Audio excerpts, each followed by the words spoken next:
প্রিয় প্রণয়িনী পর্ব সংখ্যা ৪৯। লেখনীতে জান্নাত নুসরাত। ধরণীতে তখন রাত্রি নেমেছে। ল্যাম্পপোস্টের ঘোলাটে আলোয় দেখা গেল খানবাড়ির সদর দরজা দিয়ে বের হয়ে আসা দুই কপোতিকে। দুজনেই দুজনের সাথে ঝগড়া করছে। মেয়েটা চিৎকার করছে, আরশ ভাই, আমি যাব না।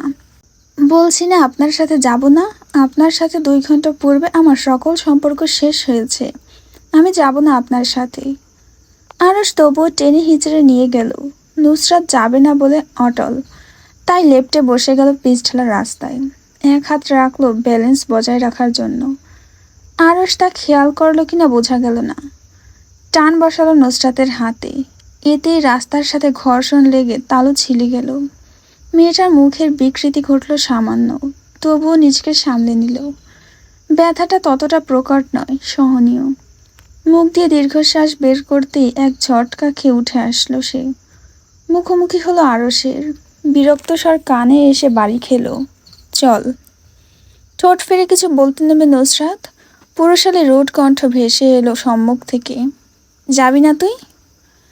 সাবলীল কণ্ঠে উত্তর দিল নুসরাত, আপনার মতো পাটপাড়ের সাথে জীবনেও না। আরশ ভুরু উঁচিয়ে ঠোঁট কামড়ে অদ্ভুত রকম হাসল। নুসরাত হাত ছেড়ে দিয়ে আড়াআড়ি বুকে বেঁধে নিল নিজের হাত। নির্লিপ্ত কণ্ঠে বলে উঠল, কাপড় খোল। নুসরাত চেঁচিয়ে উঠল, কি? বাংলায় বলছি, কাপড় খোল। অসম্ভব, রাস্তাঘাটে এইসব কোন ধরনের অসভ্যতামি? অসভ্যতামির তো এখানে কিছুই আমি দেখতে পাচ্ছি না। আমার কাপড় পরে ঢ্যাং ঢ্যাং করে ঘুরছিস, আমার কথা শুনছিস না, তাই আমার জামা কাপড় আমাকে ফেরত দে। নুসরাত নিজের পরনের কাপড় এক পল দেখল, মিনমিন করে ডেকে উঠল, আরশ ভাই। আরশ কোনো প্রতিক্রিয়া জানালো না, ইশারায় বোঝাচ্ছে আমার কাপড় দে আমাকে।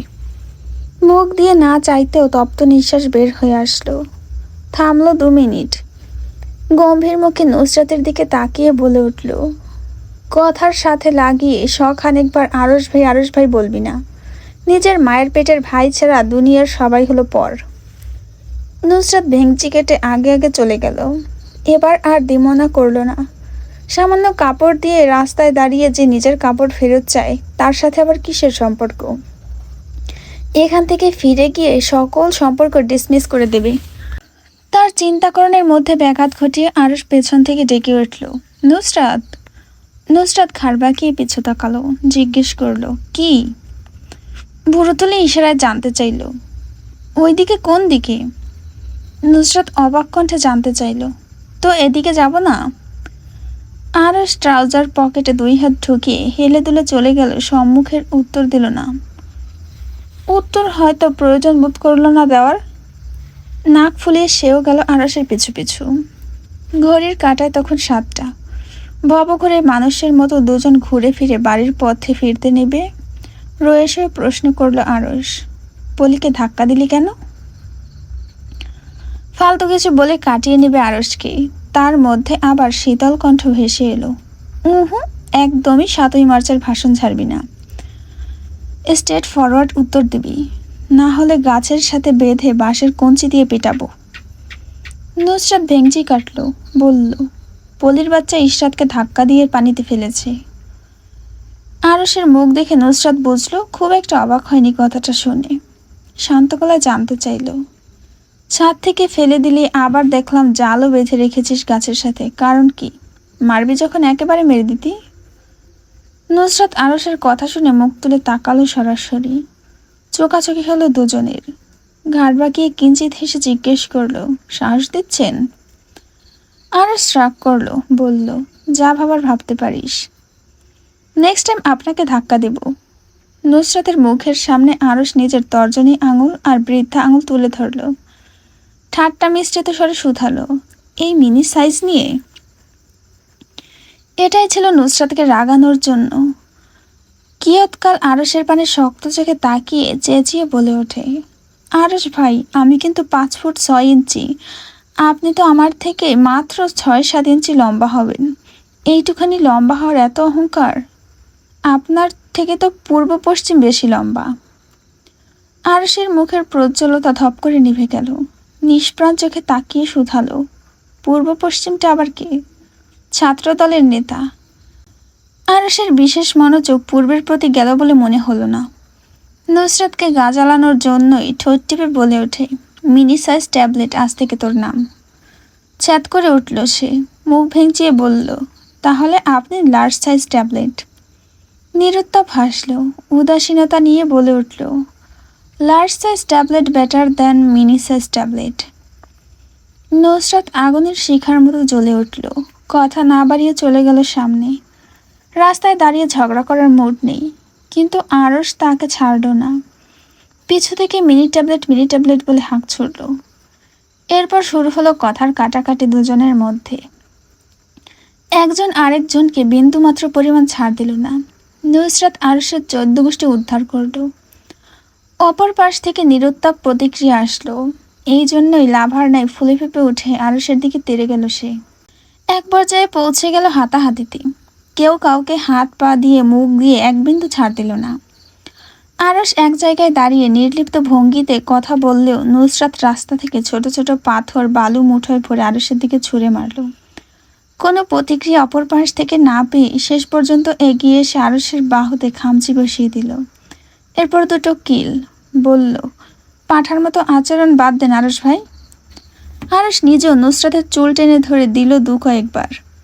অতঃপর গাল ধরে দুদিকে টানতে টানতে বলল, আছাড় মেরে সব তেজ বের করে দেব বেয়াদব পাঠা কি, হ্যাঁ? নুসরাত নিজের গাল আরশের হাতের কবল থেকে ছাড়িয়ে নিয়ে দূরে সরে গেল। পায়ের আঙুলে ভর দিয়ে আরশের মুখোমুখি হলো। ক্ষোভ নিয়ে পুরুষালী গলা শক্ত করে টেনে দিয়ে শাসালো, সরি গাল। একদম বেশি বেশি লাফাবেন আরশ ভাই।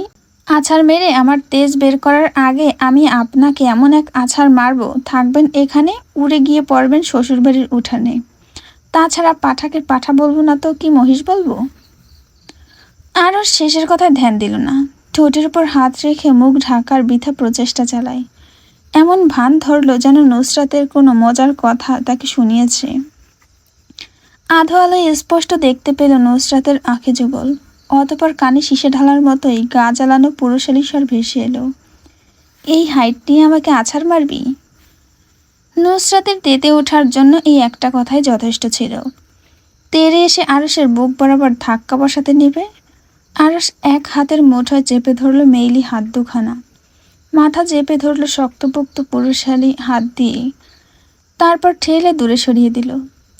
তাকে ওখানে দাঁড় করিয়ে রেখে সামনের দিকে 2 কদম এগিয়ে গেল। আবার ফিরে আসলো সেকেন্ড 2 মাথায়। ল্যাম্পপোস্টের নিচে দাঁড়িয়ে নুসরাত নিজ মনে কিছু একটা বিড়বিড় করছে, যা আধো আধো কানে আসলো আরশের। এসবে ধ্যান দিল না সে। এক হাত দিয়ে মেইলি ঘাড় চেপে ধরে টেনে হিঁচড়ে নিয়ে গেল সম্মুখে। নুসরাতকে চেতিয়ে দিতে কানের কাছে হিসিয়ে বলে উঠল, ওই নডিফুরি। আরশের মুখে কথাটা কানে যেতেই সে চেঁচিয়ে উঠল, গালাগাল করবি না একদম। আপনা আপনি ভুরু যুগল কুঁচকে গেল আরশের। কণ্ঠে বিস্ময় প্রকাশ হলো, এটা গালি? নুসরাত তেতে উঠল, নাক ফুলিয়ে বলে উঠল, আরে না, এটা গালি না তো কি, এটা প্রশংসা। দ্য গ্রেট সৈয়দ আরশ হেলালের নতুন আবিষ্কারকৃত প্রশংসাকৃত বাণী। অত্যাধিক আশ্চর্যের ন্যায় আবারও শিওর হতে আরশ শুধায়, সত্যিই গালি? না, গালি না, আপনার শ্বশুরের মুন্ডু আর আমার জামাইয়ের মাথা। আরশ শুধু মাথা নাড়ল উপর নিচ বোঝার ভঙ্গিতে, বিড়বিড় করল, নাইস, ভেরি নাইস। মাহাদির উপর ত্যক্ত বিরক্ত সবাই। পাত্রের ছবি প্রথমেই দেখে পছন্দ করে। যখন কেউ জিজ্ঞেস করে, তুমি শিওর দেখতে যাওয়ার জন্য? তখন বলে হ্যাঁ। তারপর আবার মেয়ে দেখে মেয়ের বাড়ি বসে পছন্দ হয়েছে জানায়। বাড়ি আসতে আসতে তার চিন্তা বদলে যায়। সদর দরজা পেরিয়ে বাড়ির ভেতরে প্রবেশ করে বলে, মেয়ে পছন্দ হয়নি। প্রথম যেদিন পাত্রী দেখতে গেল ছেলেটা, তখন ওয়াশরুমে জুতো পরে গিয়েছিল, এমনকি উল্টো সেন্টো গেঞ্জি পরেছে। এত বেখেয়াল কবে থেকে হলো সে তা ভেবে পায় না মাহাদির পরিবারের লোক। তারপর ভেক্টরের জুতা পরে পাত্রী দেখতে গিয়েছিল সে, সেই দিনের কথা গেল। এরপর আরেকটা কাণ্ড ঘটালো মাহাদি। পাত্রী দিকে পছন্দ হয়েছে বলায় 14,000 টাকা ছালামি দিলেন নিজের পকেট থেকে শাহেদ খান। মেয়ের বাড়ি ও ছেলের পছন্দ হয়েছে বলে তারা ফিরিয়ে দিল 15,000 টাকা। সেই টাকা নিয়ে এসে পগার পার ছেলেটা বলে, টাকা 1,000 বেশি পেয়েছি, তাই আর বিয়ে করব না। একে নিয়ে কি করবেন শাহেদ খান? কবে থেকে এত টাকার পিপাসু হলো ভেবে পান না তিনি। নিজেই যে ফ্রিল্যান্সিং করে মাসে এত এত ইউরো উপার্জন করে, সেই ছেলে মাত্র 15,000 টাকা পেয়ে বলে বিয়ে করব না। তাই মাথায় একটা বুদ্ধি আঁটলেন ভদ্রলোক। ছেলের বিয়ে যে কোনোভাবে দিবেন এবার। রাতের খাবার খেয়ে নেন 9টার দিকে সকলে। খাবার টেবিলে তখন সবাই চুপচাপ নিজেদের প্লেটের খাদ্য নাড়াচাড়া করছে চামচের সাহায্যে। শাহেদ খান দৃষ্টি আকর্ষণের জন্য গলা খাকানি দিলেন, বললেন, আগামীকাল এক জায়গায় পাত্রী দেখতে যাব, চুপচাপ রেডি হয়ে থাকবে মাহাদি। মাহাদি মুখ গোমরা করে বসে রইল। কোনো এক কারণে বিয়ে করতে অনীহা তার। আজকাল আবার সৈয়দ বাড়ির সেই নাক দিয়ে পানি পড়া মেয়েটার চেহারা তার চোখের কোটরে ভাসে। মাথার নিউরনে নিউরনে সেই মেয়েটার প্রতিচ্ছবি ঘুরে বেড়াচ্ছে। বিশেষ কোনো কারণ নেই, তারপরে এমন কেন হচ্ছে তার কারণ খুঁজে পেতে দুর্ভোগ পোহাচ্ছে সে। খানবাড়িতে সামান্য হই হই পড়ে আছে। পলির জ্ঞান ফেরবার পর থেকে সবাই জিজ্ঞেস করছেন কিভাবে অজ্ঞান হয়ে পড়ল, তবুও কোনো রানী মুখে। অত্যাধিক শকড হওয়ায় মুখের বুলি বন্ধ হয়ে গিয়েছে। গোল গোল চোখে চেয়ে রয়েছে সিলিংয়ের দিকে। খানবাড়িতে 9টার দিকে এসে প্রবেশ ঘটল নুসরাত আর আরুষের। পুরো বাড়ির মানুষকে দলবদ্ধ হয়ে পলির রুমের ভেতর দাঁড়িয়ে থাকতে দেখে নুসরাত নিজেও ভিড় ঠেলে এগিয়ে গেল সেদিক। মুখে দুশ্চিন্তার বা ধরা পড়ে যাওয়ার কোনো ভয় নেই। পলির মুখোমুখি গিয়ে দাঁড়াতে মেয়েটা আতঙ্কিত হলো। চোখ দুটো অক্ষিগোচর থেকে বের হয়ে যাওয়ার জো পেরায়। নুসরাত হাসলো গাল বাঁকিয়ে, ভুরু উঁচিয়ে শুধালো, পলি, তুমি নাকি অজ্ঞান হয়ে গিয়েছিলে? নুসরাতের নমনীয়তায় মুখের ভয় আরও বাড়ল পলির। এই মেয়েটা না একটু আগেই তাকে ধাক্কা দিয়েছে, এখন এমন মিষ্টি করে কথা বলছে কেন? আবার কোথাও ধাক্কা দেওয়ার ইচ্ছে আছে নাকি? তার চিন্তার মধ্যেই আহান এসে প্রবেশ করলো ভেতরে। ভয় বাড়িয়ে দিয়ে বলে উঠল, ভর সন্ধ্যায় এমন খোলা চুল নিয়ে দাঁড়ালে ভূত প্রেত তো দেখবে, মনে হয় ভূত দেখে উনি অজ্ঞান হয়ে গিয়েছেন। নুসরাত সহমত পোষণ করল, মনে মনে বাহবা দিল আহানের বুদ্ধির। নিজেও তেল মশলা ভালো করে মিশিয়ে বলে উঠল, হ্যাঁ হ্যাঁ ঠিক বলেছে আহান, হয়তো নানির রূপ ধরে এসেছিল, এখন হয়তো বা বোবায় ধরেছে পলিকে, তাই কথা বলতে পারছে না। আহান আর নুসরাতের কথায় তেমন কেউ একটা পাত্তা না দিলেও পুষ্পা, রুম্পা আর তুলি তিনজনেই বিশ্বাস করে নিল তা। এই তিনজন আবার একটু ভীতু প্রকৃতির। ভয় পেতে দেখে দুজনের আলোচনা আরও বিস্তারিত হলো ভূত প্রেত নিয়ে। বানিয়ে বানিয়ে দুজনের কাহিনী শোনালো। কাহিনীর মূল চরিত্র ছিল নিজাম শিকদার। একবার বোনের বাড়ি গিয়ে নিশি রাতে বাড়ি ফিরে আসছিলেন। পথে সংকটে পড়লেন, একদল খারাপ জিনের দল তার পিছু নিয়েছিল। ঘাড়ে শ্বাসের অস্তিত্ব পেতেই পিছু ঘুরে তাকালেন কে আছে তা দেখতে। অমনি ঠাস করে একটা চর বসিয়ে সেখানেই অজ্ঞান করে দিল তাকে। পরদিন সকালে অবচেতন পাওয়া গেল রাস্তার পাশে। দুজনেই বিস্তারিত আলোচনা শেষে গম্ভীর মুখে সবাইকে রুমের ভেতরে অবলোকন করে বের হয়ে আসলো। রুম্পা, পুষ্পা আর তুলি কথাগুলো বিশ্বাস করেছে, চেহারা দেখেই বুঝলো। চেহারা রক্তশূন্য তাদের। রোমানা খাতুন বিরক্তি নিয়ে কথাগুলো এতক্ষণ শুনছিলেন। নুসরাত আর আহান গলায় গলা মিলিয়ে বের হয়ে যেতেই তেতো মুখে বললেন, এইসব বাচ্চা ভোলানো গল্প, ভয় পাচ্ছে যত সব। তবুও ভয় কমল না কারোর। পুষ্পা পলির কাজ ঘেঁষে শুয়ে পড়লেন। মেয়ের এক হাত চেপে ধরে বিড়বিড়িয়ে আওড়ান, আজ তোর সাথে ঘুমাবো আমি। সকাল সকাল মুরগি আল্লাহর নামে ডেকে উঠল। মোরগগুলো একটু বেশি জোরে ডাকছে, তাই তাড়াতাড়ি ঘুম ভাঙল নুসরাতের। আহান তার সাথেই ঘুমিয়েছে, তাই পাশে তাকাতেই দেখলো এখনো ঘুমোচ্ছে। হাত দিয়ে খোপা করে উঠে দাঁড়ালো। পায়ে নাইকের জুতা জোড়া পরে নিয়ে হেঁটে গেল দরজার সামনে। নব খুঁড়িয়ে লক খুলে নেমে গেল বাড়ির নিচে। তখনও আধার কাটেনি পুরোপুরি। মুরগির খোপ অনুসন্ধান করে ধীর পায়ে আগালো। বাড়ির পেছনে গিয়ে পেয়ে গেল তা। গরুর গোয়াল খোপ সব আশেপাশে হওয়ায় নাকে এসে ভুটকা গন্ধ লাগলো। নুসরাত নাক চেপে ধরল, তবুও নিজের অনুসন্ধান থেকে দুপা সরল না। খোপের দরজা খুলে উকি দিল সামান্য। মৃদু আলোয় দেখা মিলল প্রায় 10-এর মতো মুরগি। হাত ঢুকিয়ে বড়সড় একটা মোরগ হাতে নিতে যাবে, চেঁচিয়ে উঠল তা। পেছন থেকে ভূতের মতো উদয় হলো আহান। তাকে খেয়াল না করেই খোপ থেকে আনমনে মুরগি চুরি করে হাতে নিতেই পেছন থেকে শুধালো, কি করো আপু? নুসরাত মুরগির গলা ঝাপটে ধরে সতর্ক কণ্ঠে বলে উঠল, আস্তে কথা বল, মুরগি চুরি করি। আহান অষ্টম আশ্চর্যের কিছু শুনেছে মনে হলো। ঠোঁট দুই দিকে ফাঁক হয়ে গেল টুক করে।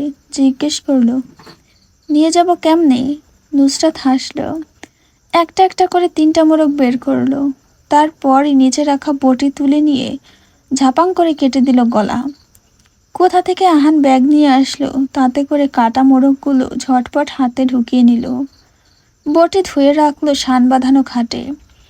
হাত দুই দিকে ঝাড়া দিয়ে পুকুরের পানিতে গিয়ে নামলো। নেমে ভালোভাবে হাত ধুয়ে পরিষ্কার করে নিল। সবার ঘুম থেকে ওঠার আগেই মোরগগুলো নিয়ে রাখলো বাইকের মধ্যে। আহানকে ওখানে দাঁড় করিয়ে রেখে বাড়ির ভেতর গেল। কিছু মুহূর্ত কাটার পর নাসির সাহেবকে বগল দাপা করে টেনে হিঁচড়ে নিয়ে আসলো নিজের সাথে। ঘুমে চোখ খুলে তাকাতে পারছেন না ভদ্রলোক। ওই অবস্থায় নাসির সাহেবকে বাইকে বসিয়ে আহানকে উদ্দেশ্য করে বলল, সোজা বাড়ি যাবি, আম্মাকে মোরগগুলো দিয়ে বলবি ঝোল করে রান্না করতে। নাসির সাহেব নিরুত্তাপ। নুসরাতের কথা শুনছেন কিনা বোঝা গেল না। ঘুমের চোটে শুধু মেয়েকে জিজ্ঞেস করলেন, তুমি যাবে কবে? নুসরাত ঝটপট উত্তর দিল, আরশ ভাইদের সাথে যাব পরে। আহান বাইক স্টার্ট করলো। বাইক রাইড বা ড্রাইভিং সে ভালোই পারে। 1 বছর ধরে টুকটাক শিখছে নুসরাতের কাছ থেকে। টিচার হিসেবে খুবই শক্ত বড় বোনটা। সেসব দীর্ঘ কাহিনী আজ আর ভাবল না আহান। চলে গেল বাইকটাকে টান দিয়ে, পেছনে ফেলে রেখে গেল কোমরে হাত দিয়ে দাঁড়িয়ে থাকা বোনকে। সকাল 8টার দিকে পুষ্পা ঘুম থেকে উঠলেন। মোরগ খোপ থেকে না বের করেই আগে গেলেন রান্নাঘরে। দেরিতে ওঠায় নাস্তা বানাতেও দেরি হয়ে গেল, তাই তাড়াহুড়ায় লেগে যাওয়া খোপের দিকে আর গেলেন না। সকাল 9:30টার দিকে সৈয়দ বাড়ির সবাই একে একে রেডি হয়ে এসে জমাকৃত হলো ড্রয়িং রুমে। নুসরাত সেই 8টার সময় এসে বসেছিল ড্রয়িং রুমে, ঠ্যাং তুলে রেখেছিল সেন্টার টেবিলে। তখনও পা তুলেই বসে রইল। তার সামনে দিয়ে চলাচল করতে থাকা মানুষদের দেখেও বিশেষ ভাবাবেগ হলো না। মোবাইলের দিকে ধ্যান রেখে হাতের আঙুল হিসাব করলো কিছু একটা। সকালের নাস্তা খেতে বসেও কারোর দিকে তাকালো না। কেউ কিছু জিজ্ঞেস করলে হু হা বলে উত্তর দিল। হেলাল সাহেব জিজ্ঞেস করলেন, তোর বাপ কই? নুসরাত মোবাইলের দিকে চোখ রেখেই বলল, গেছে গা। আবারও প্রশ্ন করলেন, মোবাইলে কি করছিস? ছোট্ট উত্তর ভেসে এলো, কাজ। কি কাজ?